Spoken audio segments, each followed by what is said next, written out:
अध्याय 52 श्री गुरुचरित्र अवतरणिका। गुरुर्ब्रह्मा गुरुर्विष्णू गुरुदेवो महेश्वरः गुरुसाक्षात् परब्रह्म तस्मै श्री गुरुवे नमः। श्रोते हो, सावधान चित्ताने ऐका। श्री गुरुचरित्राचे 51 अध्याय श्रवण केले असता नामधारकाची भावसमाधी लागली. तो निजानंदात मग्न झाला. श्री गुरुचरित्रामृत सेवन करून तो तटस्थ झाला. त्याच्या ठिकाणी अष्टसात्विक भाव निर्माण झाले. सर्वांगावर घामाचे बिंदू उत्पन्न होऊन रोमांच उभे राहिले. कंठ दाटून आला. सर्वांगाला कंप सुटला. त्यांच्या डोळ्यांवाटे प्रेमाश्रू वाहू लागले. शरीराची हालचाल बंद झाली. तो समाधी सुखात आनंदाने डोलत होता. ते पाहून सिद्धयोग्यांना परमानंद झाला. त्यांनी त्याला प्रेमाने कुरवाळून सावध केले. त्याला गाढ प्रेमालिंगन देऊन ते म्हणाले, बाळ नामधारका, तू खरोखर भवसागरातून तरून गेला आहेस. पण तू असा समाधी अवस्थेत राहिल्यास तर तुला मिळालेले ज्ञान तुझ्याच ठिकाणी राहील. मग लोकांचा उद्धार कसा होईल? तू वारंवार विचारलेस म्हणूनच मला श्रीगुरूंची अमृतवाणी आठवली. ती त्रिविध तापांचा, सर्व दुःखांचा नाश करणारी आहे. तुझ्यामुळेच मला श्रीगुरु चरित्र आठवले. तूही हे एकाग्र चित्ताने श्रवण केलेस. सिद्धयोगी असे बोलले असता नामधारकाने डोळे उघडले. तो हात जोडून उभा राहिला व सिद्धयोग्यांना म्हणाला, स्वामी, तुम्ही खरोखर कृपातरू आहात. या विश्वाचे तुम्ही आधार आहात. तुमच्या कृपेनेच संसार सागर पार करता येतो. माझ्यावर तुमचे अनंत उपकार आहेत. आता माझी एक विनवणी आहे. अमृतापेक्षा श्रेष्ठ अशा गुरुचरित्रामृताची अवतरणिका मला सांगा. आपण सांगितलेल्या श्री गुरुचरित्रामृतात भक्तजनांच्या चित्तवृत्ती बुडून गेल्या असल्या तरी मी अद्यापही अतृप्त आहे. मला श्री गुरुचरित्रामृत पाजून आनंद सागरात ठेवा.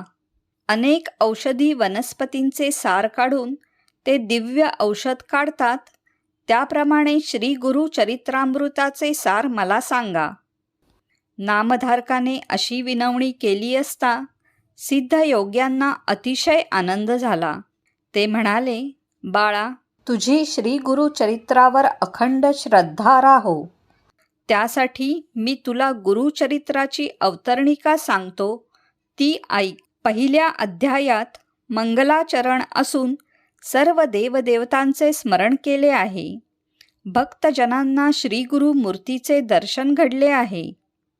दुसऱ्या अध्यायात ब्रह्मोत्पत्ती सांगितली असून 4 युगांची वैशिष्ट्ये कथन केली आहेत.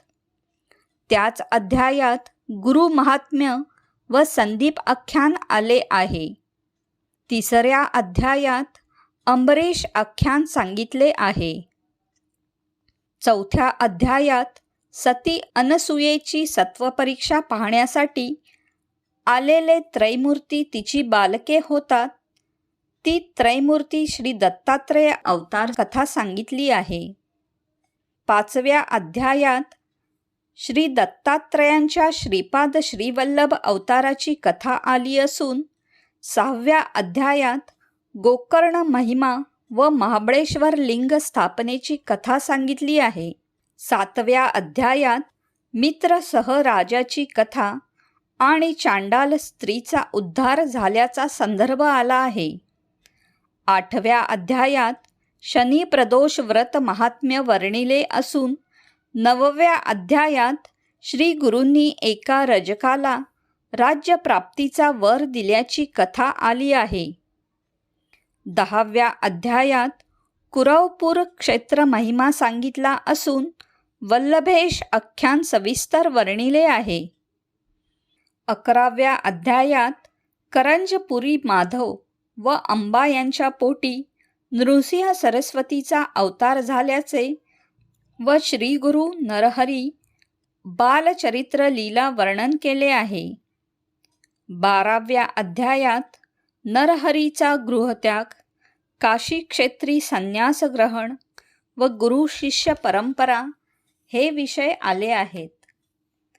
13व्या अध्यायात श्री गुरु नृसिंह सरस्वतींचे करंजा गावी आगमन व पोटदुखी असलेल्या एका ब्राह्मणावर श्री गुरूंनी कृपा केली या कथा सांगितल्या आहेत.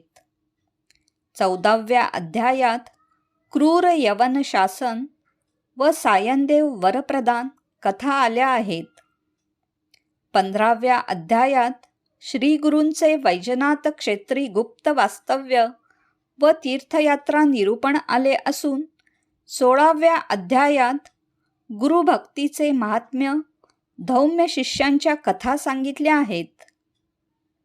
17व्या अध्यायात भुवनेश्वरीला जीभ कापून देणाऱ्या एका मंद बुद्धीच्या मुलास श्री गुरु ज्ञानप्राप्ती करून देतात ही कथा सांगितली असून 18व्या अध्यायात अमरापूर महात्म्य सांगून श्री गुरु कृपेने एका ब्राह्मणाचे दारिद्र्य कसे गेले ही कथा सांगितली आहे. 19व्या अध्यायात औदुंबर महात्म्य, नावाड्याची त्रिस्थळी यात्रा व योगिनी कथा हे विषय आले आहेत. 20व्या अध्यायात ब्राह्मण स्त्रीची पिशाच बाधा कशी दूर केली हे सांगितले आहे. 21व्या अध्यायात औदुंबर येथे आलेल्या एका मृत बालकास श्री गुरूंनी सजीव केल्याची कथा असून 22व्या अध्यायात श्री गुरूंनी एक वांझ म्हैस दुभती केल्याचा चमत्कार सांगितला आहे. 23व्या अध्यायात श्री गुरु गाणगापुरात येतात व एका ब्रह्मराक्षसाचा उद्धार करतात या कथा दिल्या असून 24व्या अध्यायात त्रिविक्रम भारतीचा उद्धार केल्याची कथा आहे. 25व्या अध्यायात गर्विष्ठ ब्राह्मणांचा जयपत्राविषयी हट्ट हा प्रसंग सांगितला असून 26व्या अध्यायात वेद विस्तार वर्णिला आहे. 27व्या अध्यायात उन्मत्त ब्राह्मणांना श्री गुरूंनी दिलेला शाप व एका मातंगाला पूर्वजन्म स्मरण करून दिल्याच्या कथा आहेत. 28व्या अध्यायात कर्मविपाक व मातंग कथा आली आहे. 29व्या अध्यायात भस्म महात्म्य सांगितले आहे. 30व्या अध्यायात एका विधवेचा शोक व ब्रह्मचार्याने तिला केलेला उपदेश हे विषय आले असून 31व्या अध्यायात पतिव्रतेचा आचारधर्म सांगितला आहे. 32व्या अध्यायात विधवेचा आचारधर्म सांगितला असून मृत ब्राह्मण जिवंत झाल्याची कथा सांगितली आहे. 33व्या अध्यायात रुद्राक्ष महात्म्य व सुधर्मतारक आख्यान आले आहे. 34व्या अध्यायात रुद्राध्याय महात्म्य, 35व्या अध्यायात कचदेवयानी आख्यान व सोमवार व्रत व सीमंतिनी आख्यान आले आहे. 36व्या अध्यायात परान्नदोष, धर्माचरण हे विषय आले असून 37व्या अध्यायात गृहस्थाश्रमाचा आचारधर्म सांगितला आहे. 38व्या अध्यायात श्री गुरूंनी भास्कर ब्राह्मणाची लाज कशी राखली हे सांगून 39व्या अध्यायात अश्वस्थ महात्म्य व 60 वर्षाच्या वंध्येस संतान प्राप्ती झाल्याची कथा आहे. 40व्या अध्यायात नरहरीचा कुष्ठरोग कसा नाहीसा झाला हे सांगून शिवभक्त शबर कथा सांगितली आहे. 41व्या अध्यायात सायनदेवाची गुरुसेवा, काशी यात्रा व त्वष्टाख्यान हे विषय आले आहेत. 42व्या अध्यायात विश्वकर्मा आख्यान व सायनदेवाला वरदान हे विषय आले असून 43व्या अध्यायात अनंत व्रतकथा आली असून 44व्या अध्यायात विमर्शन राजाची कथा व एका विणकरास मल्लिकार्जुन दर्शन हे विषय आले आहेत. 45व्या अध्यायात श्रीगुरूंनी नंदी ब्राह्मणाचा कुष्ठरोग घालवल्याची कथा सांगितली आहे. 46व्या अध्यायात कल्लेश्वर आणि भक्त नरहरी आख्यान ही कथा आली असून 47व्या अध्यायात भक्तवत्सल श्रीगुरूंनी आपल्या भक्तांसाठी 8 रुपये धारण केल्याची कथा सांगितली आहे. 48व्या अध्यायात श्रीगुरूंनी एका क्षुद्र शेतकऱ्यावर कृपा केल्याची कथा सांगितली आहे. 49व्या अध्यायात भीमा अमरजा संगम व अष्टतीर्थ महात्म्य सांगितले आहे. 50व्या अध्यायात गुरु महात्म्य व शिवपार्वती संवादात्मक संपूर्ण गुरुगीता आली आहे. पूर्वजन्मातील एक श्री गुरुभक्त यवनवंशात जन्मास येतो व श्रीगुरूंनी त्याला दिलेल्या पूर्वीच्या वरदानाने तो बिदरचा राजा होतो. ती सविस्तर कथा या अध्यायात आली आहे. 51व्या अध्यायात श्रीगुरू नृसिंह सरस्वतींचे निजानंद गमन, शिष्यांना प्रसाद पुष्पांची प्राप्ती व अवतार समाप्ती झाल्याची कथा दिली आहे. सिद्धयोगी नामधारकाला म्हणाले, श्री गुरुचरित्र अनंत अपार आहे. त्यातून मी तुला केवळ 51 अध्याय सांगितले आहे. त्यांची अवतरणिका तुला सांगितली. नामधारका, श्री गुरु अवतार समाप्ती करून गेले असे लोकांना वाटत असेल, पण ते आजही गाणगापुरात आहेत हे लक्षात ठेव. या कलियुगात अधम वृत्ती वाढली आहे हे पाहून श्रीगुरु गुप्त झाले आहेत. खऱ्या भक्तांना ते आजही दर्शन देतात. नामधारका, मी सांगितलेल्या गुरुचरित्राच्या अवतरणिकेचे जे नित्य श्रवण पठण करतील त्यांना श्रीगुरु नक्कीच भेटतील. आपला जसा भाव असेल तसे फळ श्रीगुरु देतात. नामधारका, तू अवतरणिका सांगण्याची विनंती केलीस, त्यानुसार सगळा इतिहास मी तुला पुन्हा सांगितला. ज्यांनी पूर्वीच श्री गुरुचरित्राचे श्रवण पठण केले असेल त्यांना या अवतरणिकेमुळे सगळे काही आठवेल. इतरांना ही अवतरणिका वाचून संपूर्ण श्रीगुरुचरित्र पठन श्रवणाची इच्छा होईल. सिद्धयोग्यांनी असे सांगितले असता नामधारकाला अतिशय आनंद झाला. मग तो हात जोडून म्हणाला, स्वामी, आता या गुरुचरित्राचा पारायण विधी मला सांगा. त्यावर सिद्धयोगी म्हणाले, नामधारका, तू फार चांगला प्रश्न विचारलास. आता तुला पारायणाविषयी सांगतो.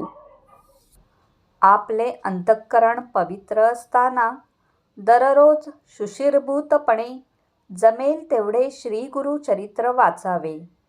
दुसरा प्रकार, पारायण विधी केले असता फार मोठे पुण्य प्राप्त होते.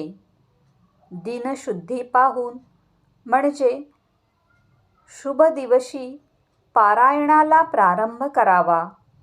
प्रथम स्नानसंध्या करावी. जेथे पारायण करावयाचे ती जागा पवित्र करावी. रांगोळ्या काढाव्यात. देशकालादी संकल्प करून ग्रंथरूपी श्रीगुरूंचे यथाविधी पूजन करावे. ब्राह्मणाचीही पूजा करावी. प्रथम दिवसापासून पारायण संपेपर्यंत एकाच स्थानी बसावे. वाचन चालू असताना अनावश्यक अथवा भाषण करू नये. ब्रह्मचर्यादी नियम कसोशीने पाळावेत. पारायण चालू असताना दिवा किंवा समई प्रज्वलित असावी. देव, ब्राह्मण व घरातील वडीलधाऱ्या व्यक्तींना नमस्कार करून पूर्वोत्तर मुख करून बसावे व वाचनास प्रारंभ करावा. प्रति दिवशी वाचावयाची अध्याय संख्या. पहिल्या दिवशी 1 ते 7 अध्याय वाचावेत. दुसऱ्या दिवशी 8 ते 18 अध्याय वाचावेत. तिसऱ्या दिवशी 19 ते 28 अध्याय वाचावेत. चौथ्या दिवशी 29 ते 34 अध्याय वाचावेत. पाचव्या दिवशी 35 ते 37 अध्याय वाचावेत. सहाव्या दिवशी 38 ते 43 अध्याय वाचावेत. सातव्या दिवशी 44 ते 51 अध्याय वाचावेत. शेवटी अवतरणिका अध्याय 52 वाचावा. रोजचे ठराविक वाचन पूर्ण झाले की ग्रंथाचे उत्तरांग पूजन करावे. श्री गुरु नृसिंह सरस्वतींना नमस्कार करून आसन सोडावे. मग फलाहार करावा. 7 दिवस रात्री जमिनीवर झोपावे. सदैव शास्त्राधारे पवित्र व्रतस्थ असावे. पारायण पूर्ण झाल्यावर ब्राह्मण सुवासिनीस भोजन द्यावे. यथाशक्ती दक्षिणा द्यावी. सर्वांना संतुष्ट करावे.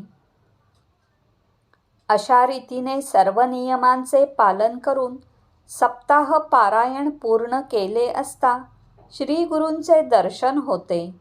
भूत प्रेतादी बाधा नाश पावून सर्व सुखांची प्राप्ती होते. सिद्धयोग्यांनी असे सांगितले असता नामधारकाला अतिशय आनंद झाला. आपण धन्य झालो, कृतकृत्य झालो असे म्हणून त्याने सिद्धयोग्यांच्या चरणावर मस्तक टेकले. सिद्धयोग्यांचे शब्द हीच रत्नांची खाण. नामधारकाने त्यातील रत्ने घेऊन 51 रांजण भरले व याचक भक्तांना संतुष्ट केले. सिद्धयोगी हाच कल्पवृक्ष. नामधारकाने भक्तजनांवर परोपकार करण्यासाठी हात पसरून याचना केली. सिद्धमुनी हाच मेघ. नामधारक हा चातक. त्याने मुख पसरून त्या मेघाकडे एक बिंदू मागितला असता त्या मेघाने अपार वर्षा करून भक्तांना अमृताचा लाभ करून दिला. अशा रीतीने श्री गुरु चरित्रामृतातील श्री गुरुचरित्र अवतरणिका नावाचा अध्याय 52 समाप्त. श्री गुरु दत्तात्रेयार्पणमस्तु.